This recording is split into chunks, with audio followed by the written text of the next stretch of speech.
This question is to Fardosa. Uh-huh. What was the difficult you have seen in the interview time as a sister hijabi? Wearing a hijab in the IT world. I haven't had any issues. I've been to many interviews, believe me, especially when I was first trying to get into IT. I must have gone, yes, I did get my first interview. I did get the job as I went to my first interview, but I turned it down, didn't like the environment.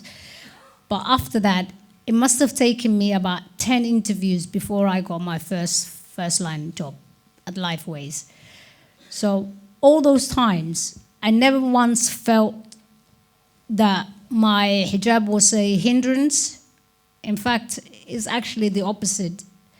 I never had any issues with that. And most of the times now, there's more and more ladies getting into IT industry, and companies are very conscious of diversity and equal opportunities. So you actually have a lot more, better chance than most of the guys sitting here. So don't think just your hijab is gonna put a hindrance on you. The only thing I struggle with, well, it's not really a struggle, but a little bit of an annoyance for me is in a professional settings, especially male-dominated environment or industry, you get a lot of handshakes. That's a little bit of a problem for me half the times.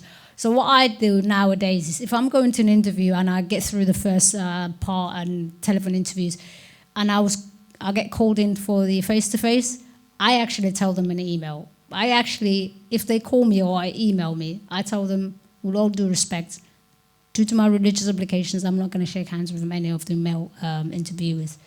And actually, that comes across really well for them. So,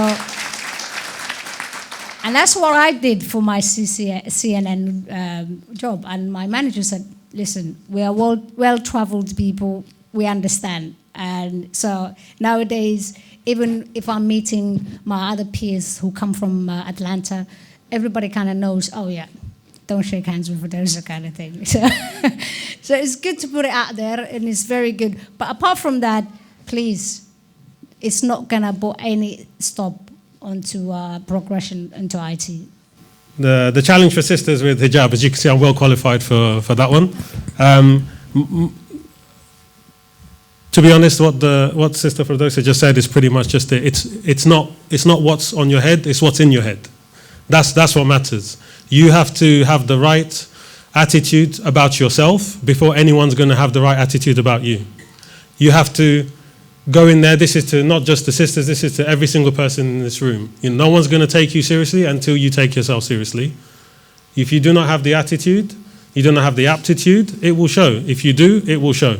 So don't sit there thinking for whatever reason.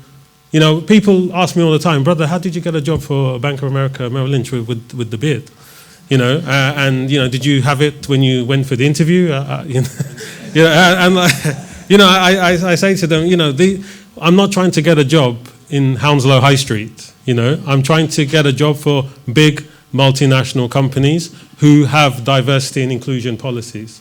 You know, the bigger the company, the better your chance. People limit themselves thinking, I can't apply for this job because they won't take me. Well, guess what? They're looking for you. So don't think you are not going to get the job.